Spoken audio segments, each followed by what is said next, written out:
안녕하십니까. 소록소 주식회사의 김지석 강사입니다. 이번에 설명드릴 강의는 6과 FPGA I/O와 타임 설정하기입니다. 먼저 목차부터 살펴보겠습니다. 이번 강의에서는 전체적으로 FPGA I/O에 대한 설명이 나오고 FPGA 타이밍, 모듈 루프 속도, 타이밍 동기화 등에 대해서 추가적으로 배워보도록 하겠습니다. 첫 번째, FPGA I/O란입니다. FPGA I/O는 시스템의 다른 부분 간의 데이터를 전송하는 데 사용하는 FPGA 타겟의 고정 요소들을 말합니다. 쉽게 말하자면 FPGA 타겟에서 전면 패널 커넥터, PXI 백플레인 등등의 포트들을 생각하시면 되겠고, 이를 랩뷰상에서 확인하면 우측에 모드 1 AI 0번의 하드웨어 포트에 할당되어 있는 보라색의 터미널 함수를 확인을 하실 수가 있고요. 이는 설정되어 있는 포트에 데이터를 가져오거나 쓸 수 있는 기능을 한다는 의미입니다. 다음은 이러한 FPGA I/O 만들기입니다.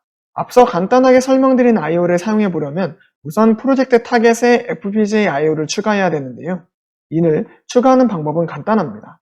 컴팩트 리오를 사용하시는 경우는 세시를 프로젝트에 추가하면 등장하는 창의 선택에 따라 자동으로 연결되어 있는 모듈들을 통해 I/O를 확인할 수가 있고요. R 시리즈 같은 경우는 직접 FPGA I/O를 추가해줘야 되는 점이 있습니다.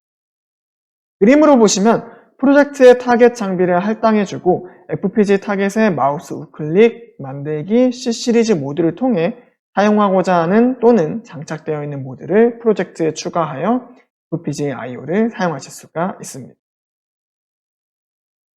이렇게 추가된 모듈을 펼쳐보면 해당 모듈 구성에 따른 I/O들이 등장하고 랩뷰 블록 다이어그램에서도 드래그 앤 드롭으로 간단하게 I/O를 꺼내서 사용을 하실 수가 있습니다.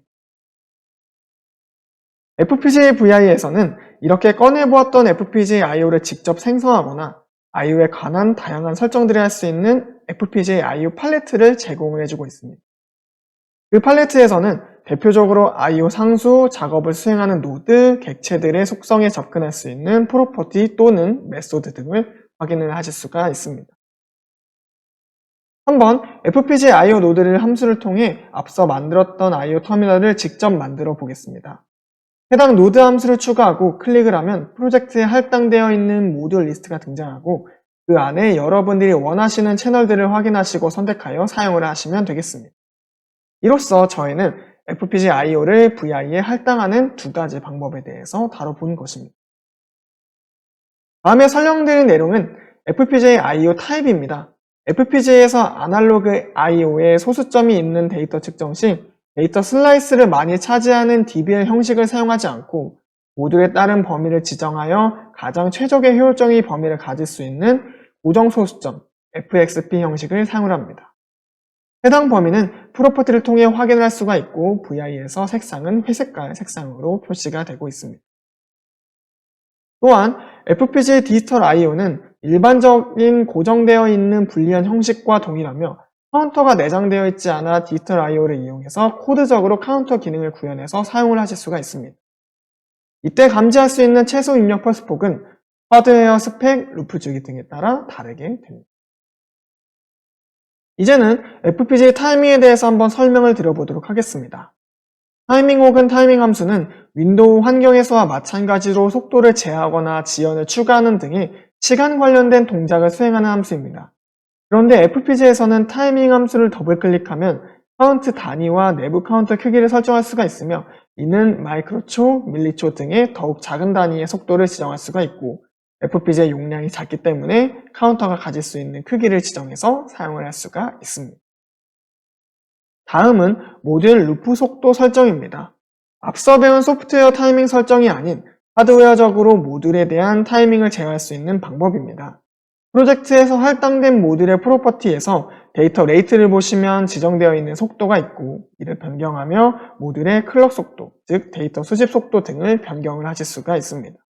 이는 랩뷰에서 I/O 프로퍼티를 통해서도 설정을 할 수가 있다는 점 참고하시면 되겠습니다. 이렇게 설정한 모듈의 루프 속도는 매우 중요한 부분인데요. 이를 활용해서 모듈끼리 타이밍 동기화까지 할 수가 있습니다. 그런데 동기화를 시키기 전 이 모듈이 내부적인 클럭을 가진 모듈인지 아니면 아닌 모듈인지 파악을 하신 것이 매우 중요합니다. NI에서는 대표적으로 두 가지로 나누는데요. 외부 클럭이 없는 온디맨드 C 시리즈 모드, 델타 시그마 AD 컨버터를 사용하고 있는 델타 시그마 C 시리즈 모드, 이렇게 두 가지로 구분합니다. 먼저 온디맨드 C 시리즈끼리 모듈에 대한 동기화를 먼저 보도록 하겠습니다.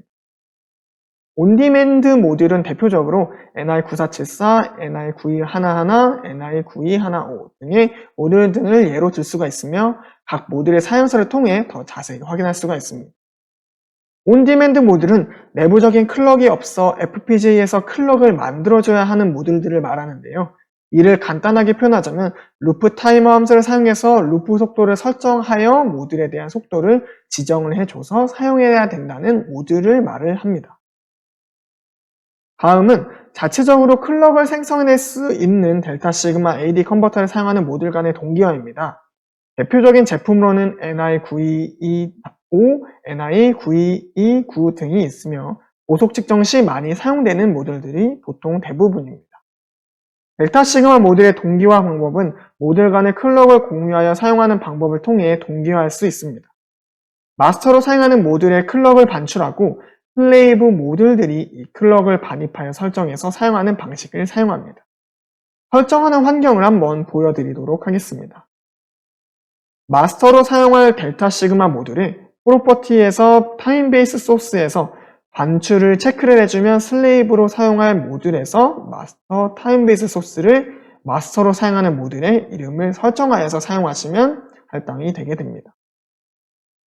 또한 랩뷰에서 프로퍼티 노드를 활용하여 같은 속도를 설정해주고 동일한 IO 노드를 사용해주면 델타 시그마 모듈에 대한 동기화가 이루어집니다. 이러한 온디맨드든 델타 시그마든 정확한 랩뷰 코드에 대해서는 나중에 뒤쪽 강의에서 한 번 더 자세히 다뤄보도록 하겠습니다. 마지막으로 온디맨드 모듈과 델타 시그마 AD 컨버터를 사용하는 모듈 간의 동기화입니다. 가장 일반적인 사항이 될 것 같습니다. 이는 쉽게 구분할 수 있는데 델타 시그마 모듈과 온디맨드 모듈에 대한 FPGA IO를 따로 구분해주고 이를 묶어주면 델타 시그마를 사용하는 모듈이 있기 때문에 해당 모듈의 속도로 루프 속도가 결정되면서 전체적인 동기화를 시킬 수가 있게 되는 것입니다. 여기까지가 FPGA IO와 타임 설정하기에 대한 간단한 설명이었으며 다음 시간에는 실과 FPGA 프로세스 및 메모리 접근하기에 대해서 설명을 드려보도록 하겠습니다. 이상 소울웍스의 김지석 강사였습니다. 감사합니다.